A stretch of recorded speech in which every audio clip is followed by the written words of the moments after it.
قرآن ہے میرا رہنما قرآن، شفا ہے نور ہے قرآن، جلا دل کی میرا قرآن، رضا رب کی میرا قرآن، قرآن قرآن۔ الحمدللہ رب العالمین والصلاة والسلام علی سید المرسلین، اما بعد فاعوذ باللہ من الشیطان الرجیم، بسم اللہ الرحمن الرحیم۔ الصلاة والسلام علیک یا رسول اللہ وعلی آلک واصحابک یا حبیب اللہ، الصلاة والسلام علیک یا نبی اللہ وعلی آلک واصحابک یا نور اللہ۔ میٹھے میٹھے اسلامی بھائیوں اور مدنی چینل کے ناظرین، آج ایک بار پھر سلسلہ لے کر حاضر ہیں، اور وہ سلسلہ ہے ایک قصہ ہے قرآن سے۔ قرآن ہے میرا رہنما قرآن، شفا ہے نور ہے قرآن، جلا دل کی میرا قرآن، رضا رب کی میرا قرآن، قرآن قرآن۔ آج کون سا قصہ آپ کو سنانا ہے؟ آج ایک ایسی اونٹنی کی بات کرنی ہے جو کسی اونٹنی کے بطن سے نہیں بلکہ پہاڑ سے نمودار ہوئی۔ جی ہاں، پہاڑ سے نکلنے والی اونٹنی کا تذکرہ کرنا ہے، اور اس اونٹنی کا تذکرہ قرآن مجید فرقان حمید میں موجود ہے۔ یہ حضرت صالح علیہ السلام کی اونٹنی کی بات ہو رہی ہے۔ بڑا ہی عجیب و غریب اور بڑا ہی نرالا واقعہ ہے، آئیے توجہ سے سنیے۔ حضرت صالح علیہ السلام قوم سمود کی طرف نبی بنا کر بھیجے گئے۔ آپ نے جب قوم سمود کو خدا عز و جل کا فرمان سنا کر ایمان کی دعوت دی تو اس سرکش قوم نے آپ سے یہ معجزہ طلب کیا کہ آپ اس پہاڑ کی چٹان سے ایک اونٹنی نکالیے، اور وہ اونٹنی فقط نارمل اونٹنی نہ ہو بلکہ گھابن بھی ہو، یعنی وہ بعد میں بچہ بھی دے اور فربا بھی ہو، موٹی تازی بھی ہو، اور ہر قسم کے عیوب سے بھی پاک ہو۔ چنانچہ آپ نے چٹان کی طرف اشارہ فرمایا تو وہ فوراً پھٹ گئی، اور اس میں سے ایک نہایت ہی خوبصورت و تندرست اور خوب بلند قامت اونٹنی نکل پڑی جو گھابن تھی، اور نکل کر اس نے بچہ بھی جنا، اور اپنے بچے کے ساتھ وہ میدانوں میں پھرتی رہتی۔ اب اس بستی میں ایک ہی تالاب تھا جس میں پہاڑوں کے چشموں سے پانی گر کر جمع ہوتا تھا۔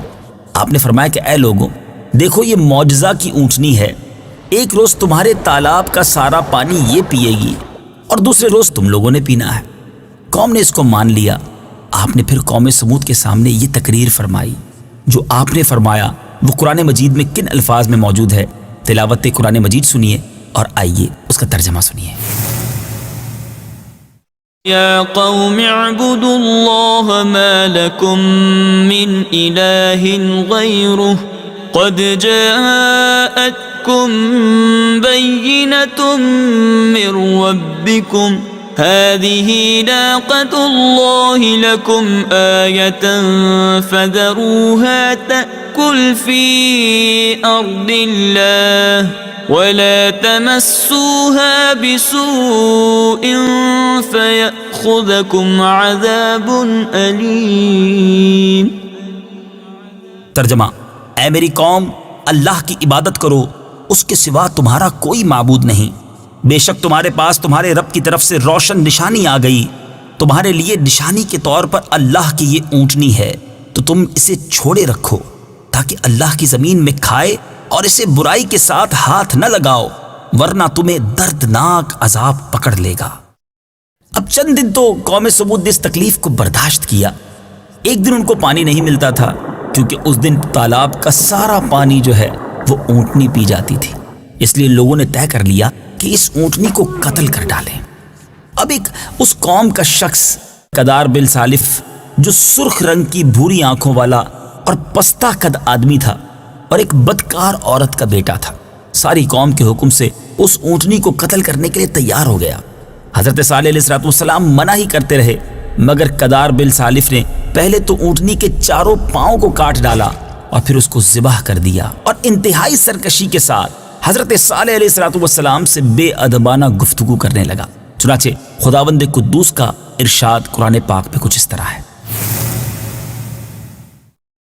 فعقروا الناقة وعتوا عن أمر ربهم وقالوا يا صالح ائتنا بما تعدنا إن كنت من المرسلين.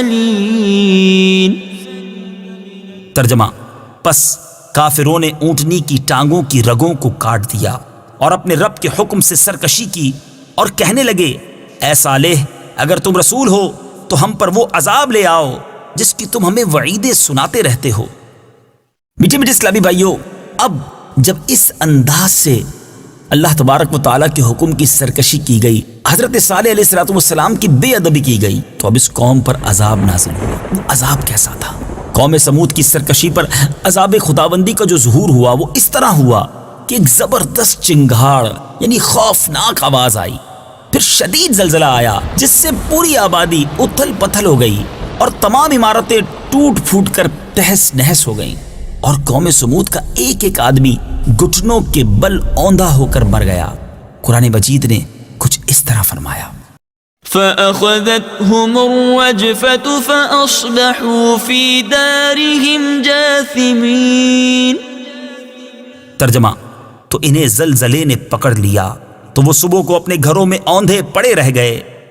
حضرت صالح علیہ السلام نے جب دیکھا کہ پوری بستی زلزلوں کے جھٹکوں سے تباہ و برباد ہو کر اینٹ اور پتھر کا ڈھیر بن گئی ہے اور پوری قوم ہلاک ہو گئی ہے، آپ کو بڑا صدمہ اور رنج ہوا.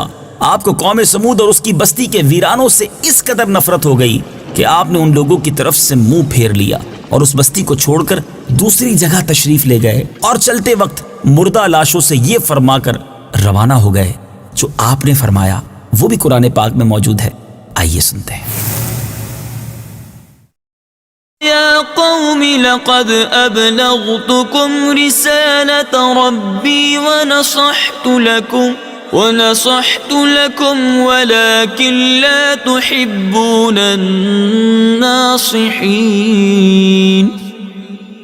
ترجمہ: اے میری قوم، بے شک میں نے تمہیں اپنے رب کا پیغام پہنچا دیا اور میں نے تمہاری خیر خواہی کی، لیکن تم خیر خواہوں کو پسند نہیں کرتے. اب خلاصہ کلام یہ ہے کہ قوم سمود کی پوری بستی برباد ویران ہو کر کھنڈر بن گئی اور پوری قوم فنا کے گھاٹ اتر گئی، اور آج ان کی نسل کا کوئی انسان روئے زمین پر موجود نہیں ہے. میٹھے میٹھے اسلامی بھائیوں، یہ عجیب و غریب اور عبرت انگیز واقعہ آپ نے سنا کہ ایک قوم نے اپنے نبی علیہ السلام پر ایمان لانے کے لیے ان سے نشانی طلب کی، ایک معجزہ طلب کیا، اور آپ نے پہاڑ سے اونٹنی تک نکال دی، مگر اس کے بعد ان ظالم لوگوں نے اپنے نبی کا بھی احترام نہ کیا. اللہ تبارک و تعالیٰ کی طرف سے جو نشانی وہ اونٹنی آئی تھی اس کا بھی احترام نہ کیا اور سرکشی کی، بے ادبی کی، حکم عدولی کی اور اس اونٹنی کو ذبح کر دیا. اور اب اس کے بعد آپ نے دیکھا کہ کیسا عذاب الہی آیا کہ پوری قوم تہس نہس ہو گئی. اس سے ہمیں پتہ چلتا ہے کہ ہمیں انبیاء کرام علیہ السلام کی کتنی تعظیم کرنی چاہیے. ہمارے آقا علیہ السلام تو سلطان الانبیاء ہیں، تو نبی پاک علیہ السلام کی ایک ایک چیز سے ہمیں محبت ہونی چاہیے. ذرا غور کریں، نبی کی اونٹنی کی اگر کوئی تعظیم نہ کرے تو اس قوم پر عذاب آ جاتا ہے جو میرے آقا علیہ السلام اور ان کی آل، ان کی اولاد، ان کے نسب، ان کے صحابہ، ان سے تبرک رکھنے والی چیزوں کا احترام نہ کرے تو کیسے برباد نہ ہوگا. اللہ تعالی ہمیں بے ادبی سے اور بے ادبوں کے شر سے محفوظ فرمائے اور اپنے آقا و مولا صلی اللہ تعالی علیہ وسلم سے ان سے نسبت رکھنے والی تمام چیزوں سے سچی اور پکی محبت عطا فرمائے. اہل بیت اطہار کا بھی پیار نصیب کرے اور صحابہ کرام سے بھی سچی محبت عطا فرمائے. میٹھے میٹھے اسلامی بھائیوں، آپ نے یہ واقعہ بھی سنا، اس سے جو درس ملتا ہے اس کے بارے میں بھی کچھ سنا. ایک بڑی ہی پیاری بات جو پیارے آقا علیہ السلام کی سیرت سے ہمیں ملتی ہے کہ روایت یہ ہے کہ جب جنگ تبوک کے موقع پر سفر میں نبی پاک علیہ السلام قوم سمود کی ان بستیوں کے خنڈرات کے پاس سے گزرے تو آپ نے فرمایا کہ خبردار کوئی شخص اس گاؤں میں داخل نہ ہو اور اس گاؤں کے کنویں کا کوئی شخص پانی نہ پیے. تم لوگ عذاب الہی کے خوف سے روتے ہوئے اور منہ ڈھانپے ہوئے جلد سے جلد گزر جاؤ، کہیں ایسا نہ ہو کہ تم پر بھی عذاب اتر پڑے. میٹھے میٹھے اسلامی بھائیوں، یہاں یہ بات سمجھنے والی ہے کہ عذاب الہی جن جگہوں پر نازل ہوا وہاں جانا نہیں چاہیے. وہ جگہ تو منحوس ہوا کرتی ہیں، ہمیں ان جگہوں سے اگر گزرنا بھی پڑے تو جلدی گزریں اور عبرت بھی حاصل کریں. آج عجیب و غریب بات یہ ہے کہ کہ جن جگہوں پر عذاب نازل ہوا یا اس طرح کے واقعات ہوئے وہاں لوگ تفریح کر رہے ہوتے ہیں، وہاں لوگ خوف خدا تو دور کی بات غفلت کی عادتیں اپنائے ہوئے ہوتے ہیں۔ ایسا بالکل نہیں ہونا چاہیے۔ اللہ مجھے بھی اور آپ کو بھی سچا اپنا خوف نصیب فرمائے۔ الحمدللہ قرآن پاک میں جا بجا بڑے ہی عبرت انگیز واقعات ہیں اور ہم سب کے لیے بہت سارے اس کے اندر درس اور ہدایت کے مدنی پھول ہیں۔